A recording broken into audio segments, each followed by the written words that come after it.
Ça c'est texte modèle qui l'État dévoué, ok? Et qui c'est éducation à la citoyenneté qui c'est EC.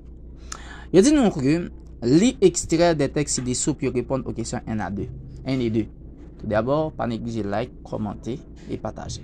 Il dit dans le social et le politique, le culturel, partout, la crise et la violence au fait s'agit-il d'une crise ou d'une permanence autrefois souterraine que des crises successives ont porté au grand jour. Il dit quel le coin de vie dans ce pays a-t-il jamais été aménagé au nom du principe de la citoyenneté?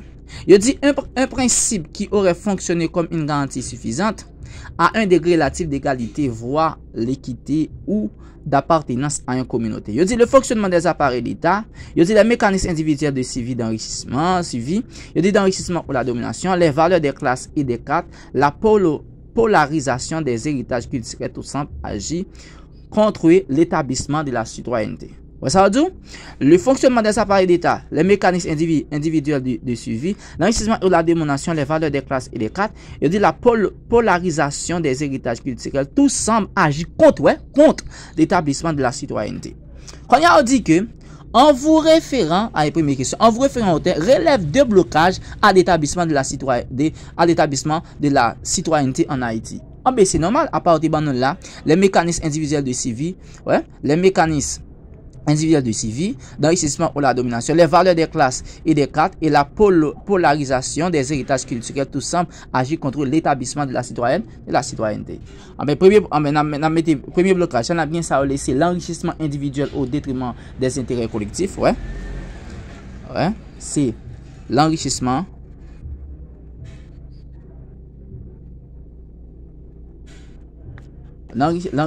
individuel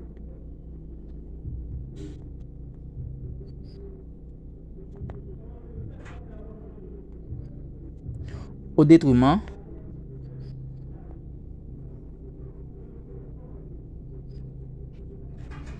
de l'intérêt collectif. Et deuxième marraine, on apprend qui ça nous apprend? On apprend la polarisation. Donc apprend la polarisation de l'héritage culturel, Deuxième, on apprend la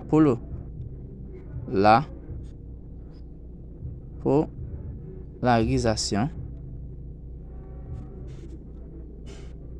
des héritages culturels. Ça c'est blocage. Je te dis moi ça que débat non plaisir les mécanismes individuels de la civile d'enrichissement à la domination, les valeurs des classes et des cadres, la polarisation des héritages culturels, tout ça agit contre l'établissement de la citoyenne. C'est que le texte dénonce une manque d'organisation de la société autour des principes de la citoyenneté, égalité, équité et solidarité. Deuxième question, dit quel thème principal traite par l'auteur dans ce texte? Eh bien, quel est le thème principal traité par l'auteur dans ce texte? Donc, le thème principal est la crise de la citoyenneté en Haïti. Le thème principal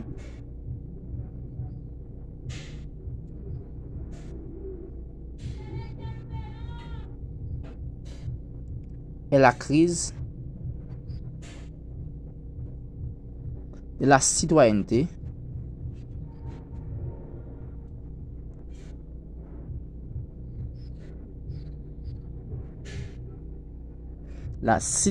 en Haïti. Donc, lié à l'injustice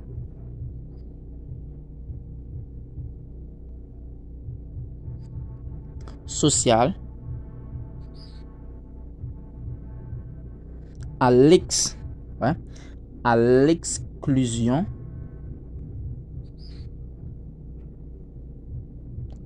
et à l'absence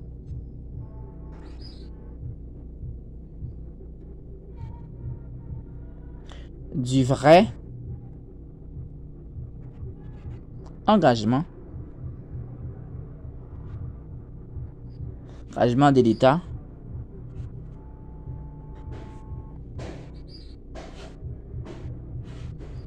envers les principes démocratie.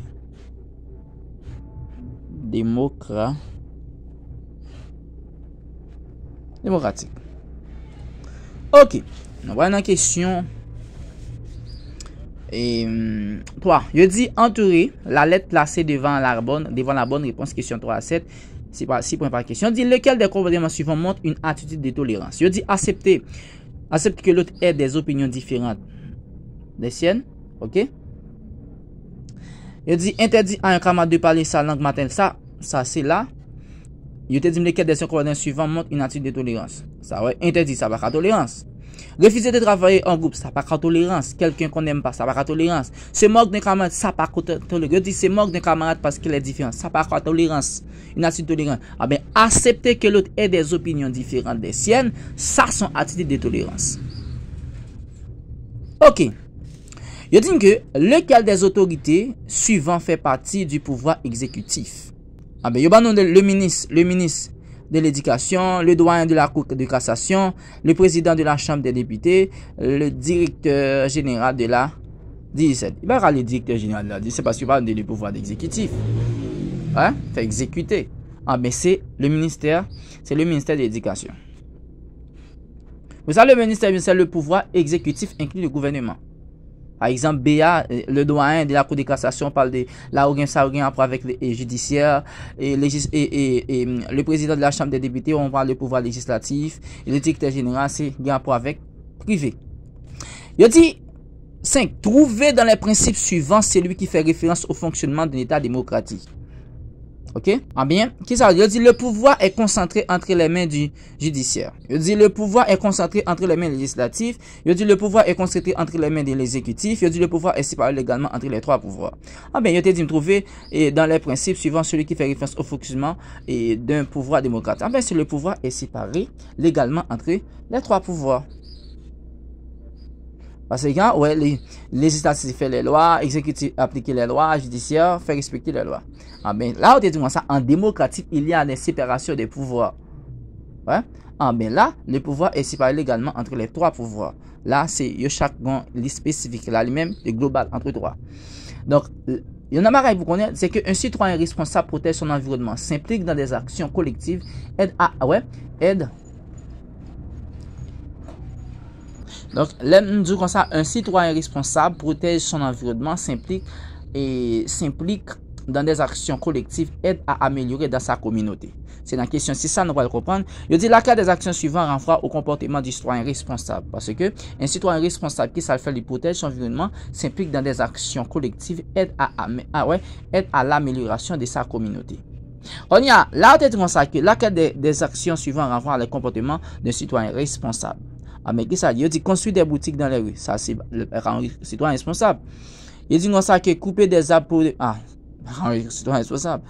Il dit déposer des trucs... Ça, non.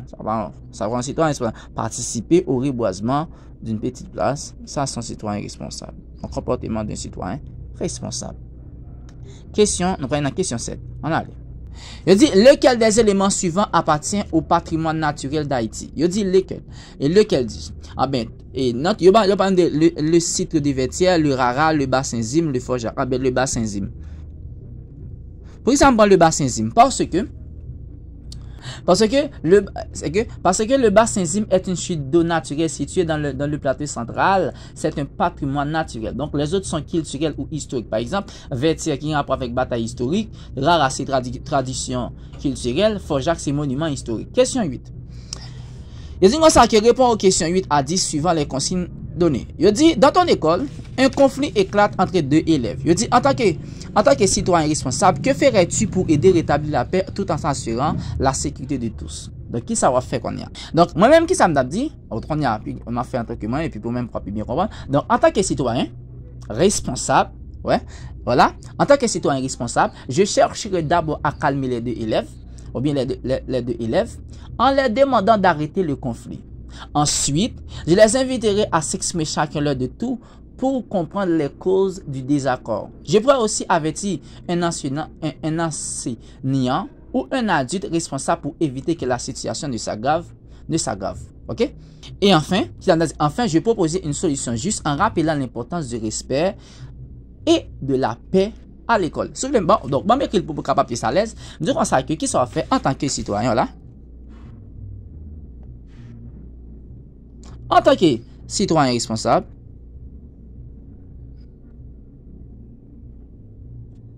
en tant que citoyen responsable, on me dit, qu'est-ce que ça a fait? Je cherche d'abord. Je chercherai d'abord à calmer les désirs, ouais. Je cherche d'abord. Qu'est-ce que ça me fait? À calmer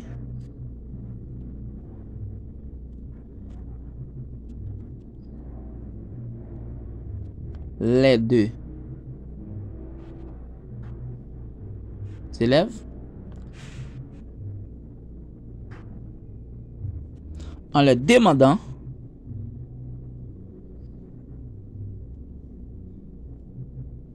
d'arrêter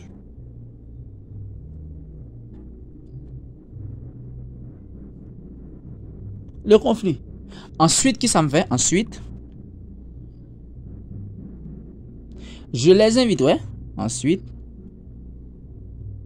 je les inviterai. Non, je les inviterai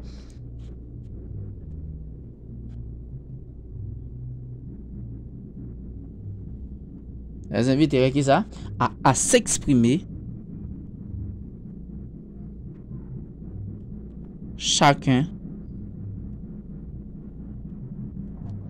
le tour pour comprendre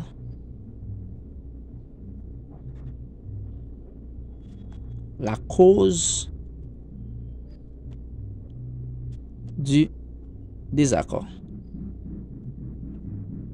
Donc, qui ça me capable faire? Je pourrais d'abord avertir un enseignant ou un adulte responsable pour éviter que la situation ne s'aggrave.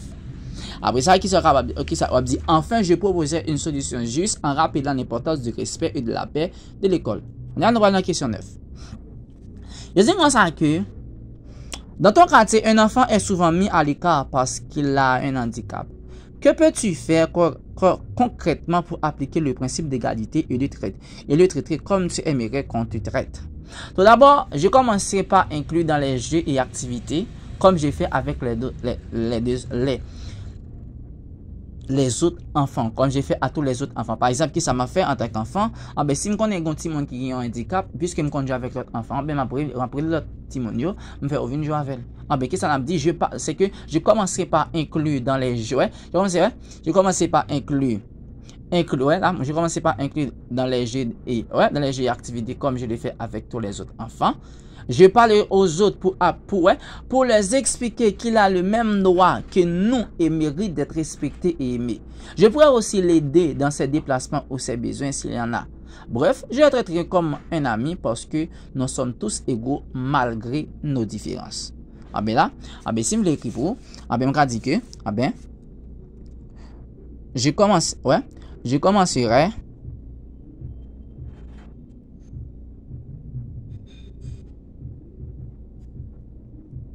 par inclure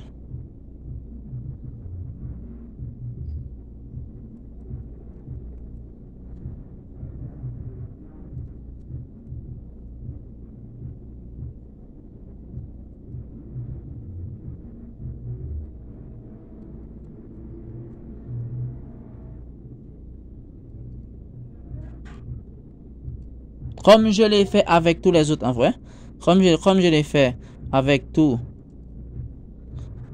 les autres enfants.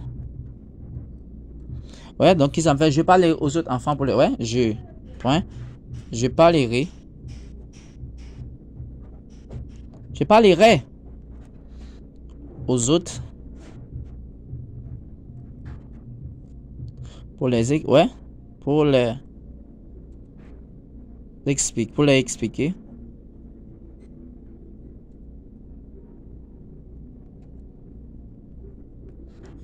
qu'il a, ça c'est verbe avoir, qu'il a les mêmes droits, que nous et mérite d'être respecté et aimé.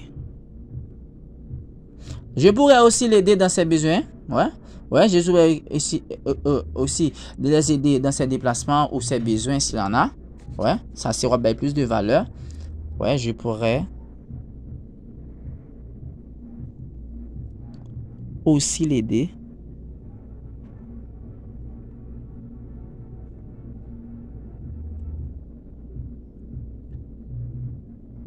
dans ses déplacements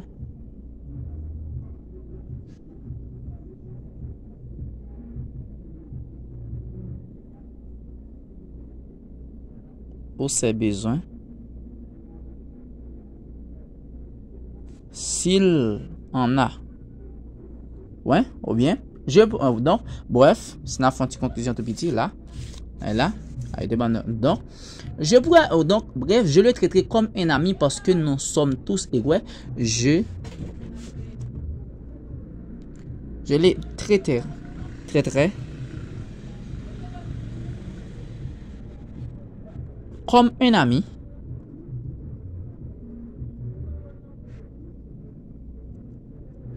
parce que nous sommes tous égaux. Parce que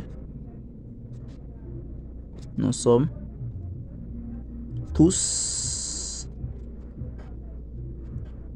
égaux malgré nos différences.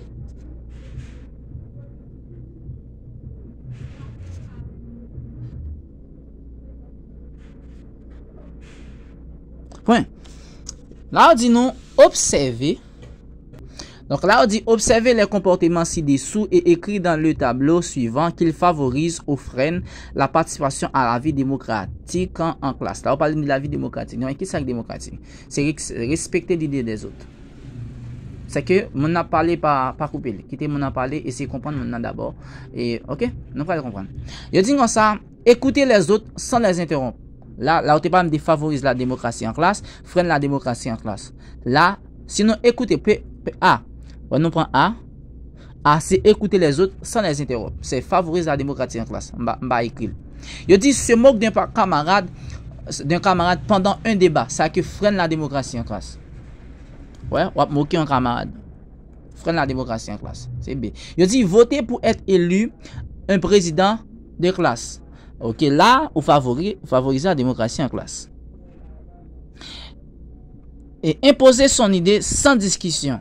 Là, ou même, on freine la démocratie en classe. Et oui, D, première, là, L, ça c'est C. Ça c'est D. Donc, respecter les règles décidées ensemble. Ça, respecter les règles décidées ensemble. Là, on favorise la démocratie en classe. Ça, c'est E. C'est que je vais écrire. Ok. C'est que là, ouais, la démocratie reste respecter l'idée de mon nom. Est-ce que on n'a pas le respecter ça que l'abdi autant de mon nom. Mais immédiatement, on peut d'interrompre ça ou pas favoriser la démocratie. Je dis, expliquez pas très mot la vie démocratie en classe. Mais la vie démocratie en ça, c'est quand tout le monde peut s'exprimer librement et être écouté. Bon, c'est un coup. Ma écrit mon nom. Donc, la vie démocratique en classe.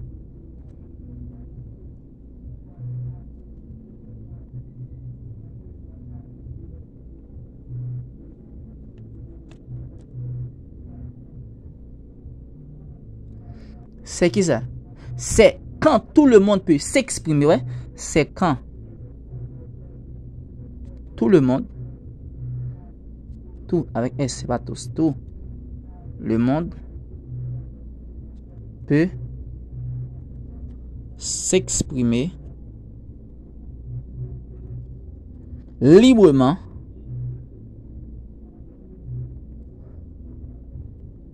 à être et être écouté. On prend des décisions, ouais, par exemple, ouais. On prend des décisions ensemble. C'est ça, ouais. La démocratie, enfin, on prend des décisions, ça, ouais. Des décisions ensemble.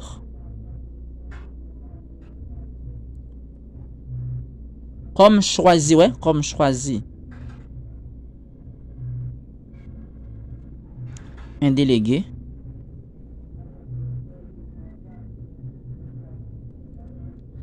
ou organiser une activité.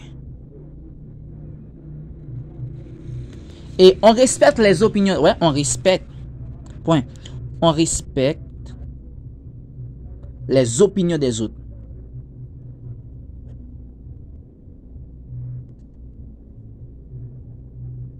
C'est ça la démocratie. On respecte les opinions. Même si on n'est pas d'accord. Même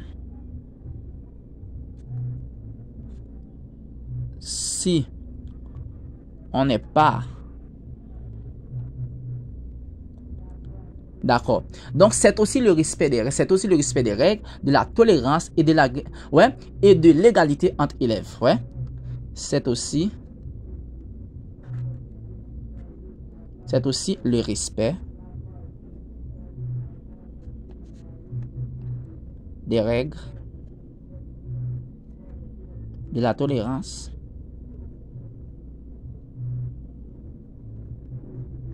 et de l'égalité entre élèves. J'espère que tout va en forme. J'espère que vous allez prendre ton attention pour capable vidéo. Donc, c'était Carlos. Et bien composé de même, quoi que bien composé, ne pas négliger abonner, like, commenter. Donc, moi, c'est que si vous avez des questions comme ça, je pense que vous avez bien suffisamment de bagages pour capable répondre. Ciao.